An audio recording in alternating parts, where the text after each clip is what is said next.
달순해요 라이브입니다. 자, 후토크 들어갑니다. 네, 이거 진짜 대박입니다, 여러분. 이게 진짜 이럴 수가 있나요? 이런 경기가 있나요? 여러분들 그 새벽에 보셨습니까?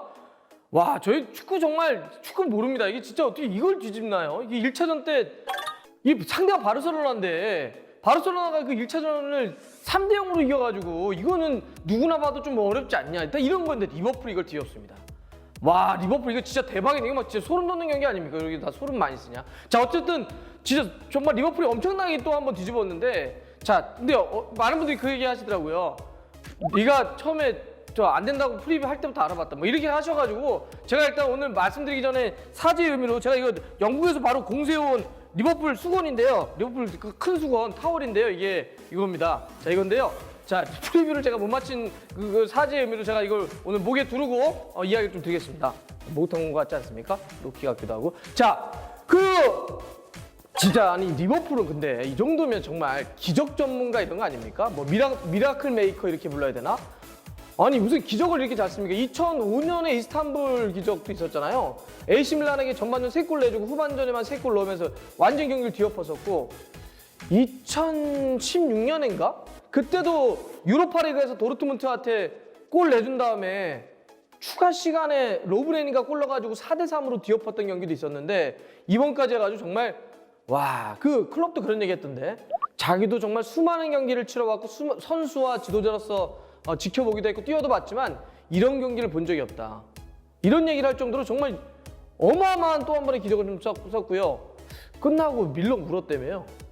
많은 선수들이 또 눈물도 흘렸다고 하던데 그 정도로 정말 기적적이고, 바르셀로나는 근데 왜 자꾸 이렇게 기적이 생략이 될까요? 지난 시즌 때도 좀 바르셀로나 그러지 않았습니까? 지난 시즌 바르셀로나가 로마하고 경기하다가 1차전 때 4대 1로 홈에서 이기고 원정 가가지고 0대 3으로 져가지고 원정 다득점 원칙에 따라서 무너졌던 기억이 있는데, 바르셀로나는 좀 그러긴 하겠네요. 어쨌든 자, 근데 뭐 리버풀의 이번 이제 4강 2차전 정말 기적 같은 또 한 번의 이 경기를 놓고 보면 뭐 스탯이나 전술이나 전력 이런 거로 얘기할 수는 있습니다. 예를 들어서 뭐 사실 점유율을 좀 뒤졌어요. 한 55대 45 정도로 좀 뒤졌는데 슈팅도 많이 때렸죠. 한 13개 대 8개. 슈팅도 많이 좀 때렸는데 점유율은 적게 가져가면서 슈팅은 더 많이 때렸다. 이거를 좀 어떻게 해석해 볼 수 있을까? 더군다나 살라라든지 피르미뉴까지도 못 나왔던 그런 경기인데, 저는 사실 그 살라가 경기는 못 뛰었지만 티셔츠를 입은 게 좀 화제가 됐잖아요. 네.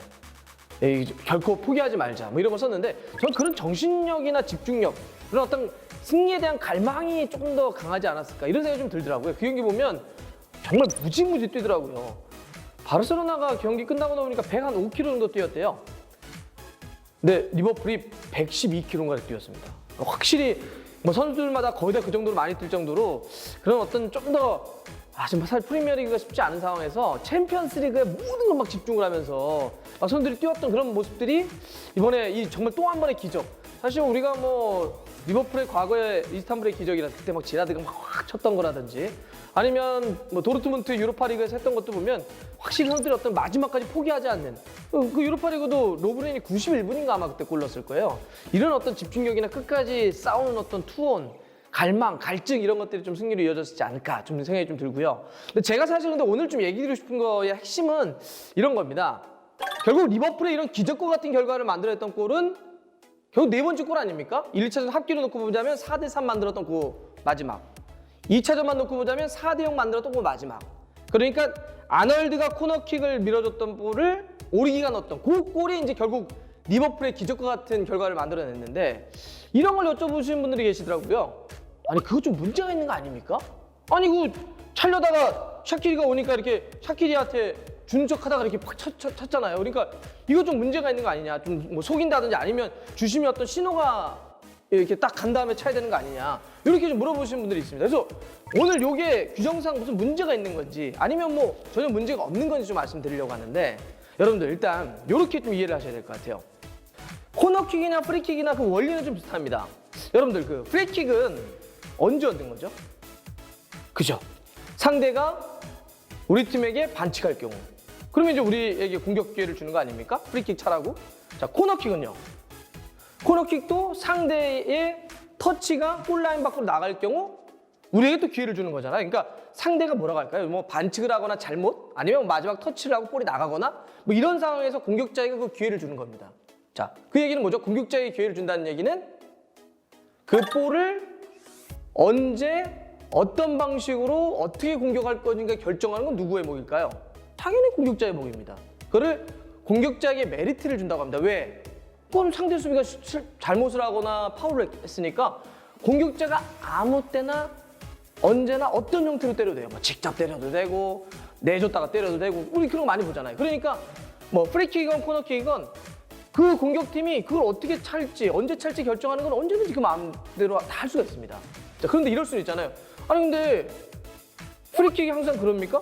프리킥 주심이 휘슬 분 다음에 차지 않으면 그 문제 되잖아요. 이런 이런 것 때문에 이제 코너킥도 그러면 그때 주심이 차라고 한 것 같지 않은데 이런 수신호가 없었는데 이런 이야기를 하셔서 그 얘기를 좀 하시는 것 같아요. 자, 말씀드릴게요. 프리킥도요. 만약에 주심이 휘슬을 키커에게 딱 보여줍니다. 이렇게 차려고 하는 공격자 선수들에게 자, 내가 이 휘슬을 분담에 차야 돼. 이렇게 얘기를 할 경우는 꼭 분담에 차는 게 맞습니다. 그런데 만약에 주심이 보여주지 않았어요. 보여주지 않을 수도 있잖아요. 그냥 프리킥 딱 선언했어요. 그러면요. 그걸 언제든지 차도 돼요. 어떤 형식이 언제든지 쳐도 됩니다. 그 휘슬을 기다릴 필요가 당연히 없어요. 보여주지 않았기 때문에.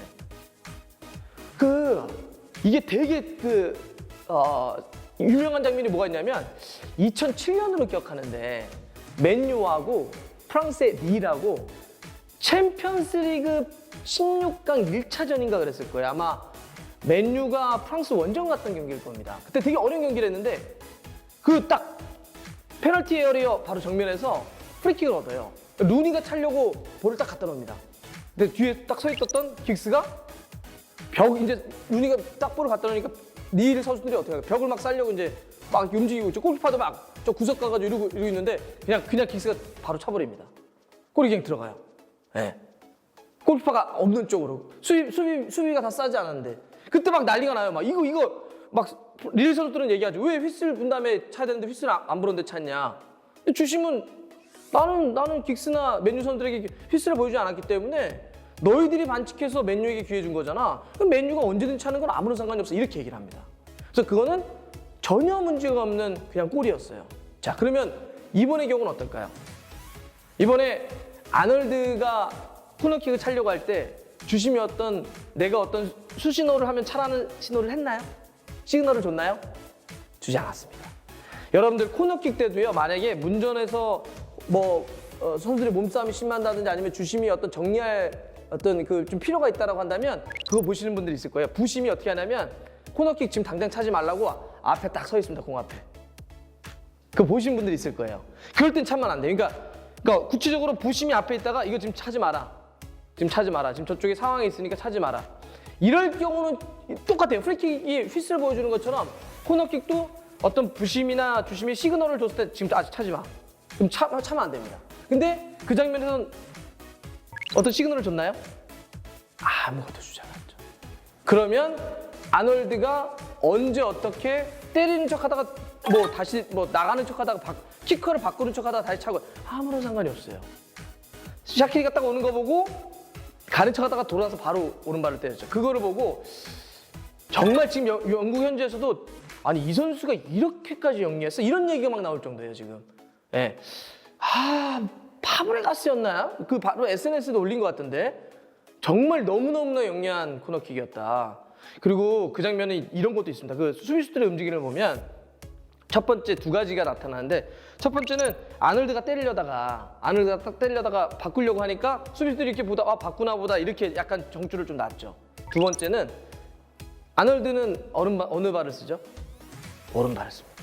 샤키리는 어느 발을 쓰죠? 왼발을 씁니다. 여러분들 코너킥을 골대 안쪽으로 들어가는 걸 인스윙이라고 하고 바깥쪽으로 휘어나가게 하는 걸 아웃스윙이라고 합니다. 그거에 따라서 수비수의 위치가 좀 달라져요. 아놀드가 오른발을 쓰려고 할 때와 왼발 샤키리가 바꾸려고 할 때 선수들이 딱 보고 움직임이 이렇게 위치를 약간 조정합니다. 그거를 아놀드가 본 거예요. 아놀드가 딱 그래서 선수들 움직임을 보고 지금 이제 집중력 틀어지고 위치가 좋지 않다. 이걸 보고 바로 오리기고 그걸 딱 보고 오리기도 바로 들어가면서 꺾어서 차버리죠. 아 정말 이거는요. 일단 뭐 규정 전혀 뭐 문제 없는 규정을 정말 영리하게 이용한 아놀드. 예. 그리고 그 순간에 그 어떤 센스라고 할까요? 수비수의 딱 그 빈 공간 하나를 봐가지고 그 넣었던 그 아놀드의 그 순간적인 어떤 그 센스 이런 것들이 너무 빛났던 장면입니다. 그러니까 이거 뭐 규정에 전혀 문제가 없고 오히려 아놀드의 정말 기가 막힌 이런 프리킥 코너킥에 대한 연결 정말 대단했던 그런 장면이라고 볼 수 있습니다. 자, 이 어쨌든 이 아놀드의 정말 엄청나게 영리한 정말 이 센스 만점의 이런 코너킥으로 결과적으로 이제 리버풀이 결승에 올라갔는데 지난 시즌 결승 챔스 결승 올라갔으니까 두 시즌 연속 올라간 거네요. 지난 시즌과 가장 큰 달라진 거면 이제 골키퍼가 좀 달라져. 어쨌든 자 이제 정말 사실 리버풀이 올 시즌 잘 싸우지 않았습니까? 프리미어리그에서도 정말 역대 시즌을 보내고 있는데 맨시티가 너무 잘해가지고 지금 막 계속 마지막까지 좀 가고 있는데 뭐 사실 리버풀은 결승할 자격이 충분했다. 제가 뭐 프리뷰 때문에 이런 건 아닙니다. 자, 자격이 충분했다고 생각을 해보고 자 그 상대가 이제 토트넘이 될지 아약스가 될지 곧 결정이 될 텐데요. 진짜 재밌을 것 같아요. 이번에 챔스 결승이 마드리드에서 열리나요? 아 가고 싶다. 빨리 가볼까? 후다닥. 자, 좋아요, 구독 걸립니다. 오이 알람 들어갔어요.